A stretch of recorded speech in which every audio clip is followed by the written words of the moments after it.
Hi అండి, నమస్తే. నేను మీ రమ, ది రమ కిచెన్కి స్వాగతం. ఈరోజు మన రెసిపీ ఒక స్వీట్ ఐటెం, క్యారెట్ హల్వా అండి.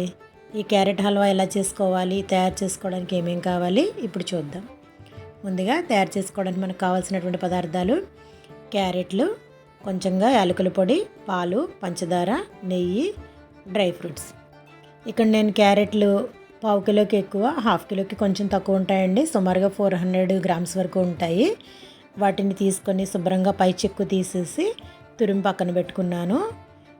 ఇప్పుడు క్యారెట్ హల్వా తయారీ విధానం చూద్దామండి. ముందుగా ఒక ప్యాన్ పెట్టుకొని దాంట్లో కొంచెంగా నెయ్యి వేసుకొని, నెయ్యి కొంచెం వేడైన తర్వాత మనం తీసుకున్నటువంటి డ్రై ఫ్రూట్స్ని గోల్డ్ కలర్ వచ్చేలాగా ఫ్రై చేసి పక్కకు పెట్టుకోవాలి. మళ్ళీ ఇదే ప్యాన్లో ఇంకొంచెం నెయ్యి వేసుకొని మనం తురిమి పక్కన పెట్టుకున్నటువంటి క్యారెట్ను ఇందులో వేసుకొని మంట సిమ్లో పెట్టుకొని 15 నిమిషాల వరకు క్యారెట్ పచ్చివాసన పోయేలాగా ఫ్రై చేసుకోవాలి. ఇక్కడ క్యారెట్ తురుము అనేది నెయ్యిలో చాలా ఎక్కువసేపు ఫ్రై అయితేనే మనకి క్యారెట్ హల్వా అనేది టేస్ట్ బాగుంటుందండి. ఏమాత్రం పచ్చివాసన లేకుండా ఉండాలి. ఇలా బాగా ఫ్రై చేసుకున్న తర్వాత దీంట్లోకి మనం తీసుకున్నటువంటి పాలను యాడ్ చేసుకోవాలి. పాలు కాచినవైనా పర్వాలేదు, పచ్చి పాలైనా పర్వాలేదండి.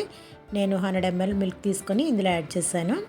అవి వేసిన తర్వాత క్యారెట్ ఆ పాలల్లో కొంచెం సేపు ఉడకాలి. ఆ స్టేజ్లో మనం షుగర్ అనేది యాడ్ చేసుకోవాలి. ఇక్కడ షుగర్ నేను 100 గ్రామ్స్కి కొంచెం తక్కువ వేసానండి. స్వీట్ కొంచెం తినేవారైతే ఇంకొంచెం వేసుకోవచ్చు, మాకైతే సరిపోతుంది. ఇలా వేసిన తర్వాత మరి కొంచెం సేపు ఉడకాలి. పంచదార వేసిన తర్వాత కొంచెం పాకం వస్తుంది. వచ్చి ఆ పాకంలో క్యారెట్ అనేది మరి కొంచెం సేపు ఉడుకుతుంది.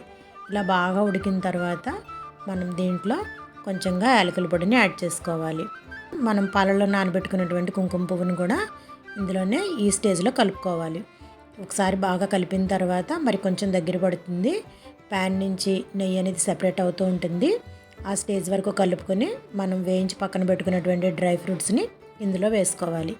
వేసుకొని ఒకసారి బాగా కలుపుకొని డిష్ అవుట్ చేసుకోవడమేనండి. ఈ క్యారెట్ హల్వా వేడివేడిగా కాకుండా కొంచెం చల్లారిన తర్వాత సర్వ్ చేసుకుంటే బాగుంటుంది. ఈ రోజుకైతే ఇంతేనండి. మరిన్ని రెసిపీస్తో ది రమ కిచెన్లో మళ్ళీ కలుద్దాం. బాయ్ అండి.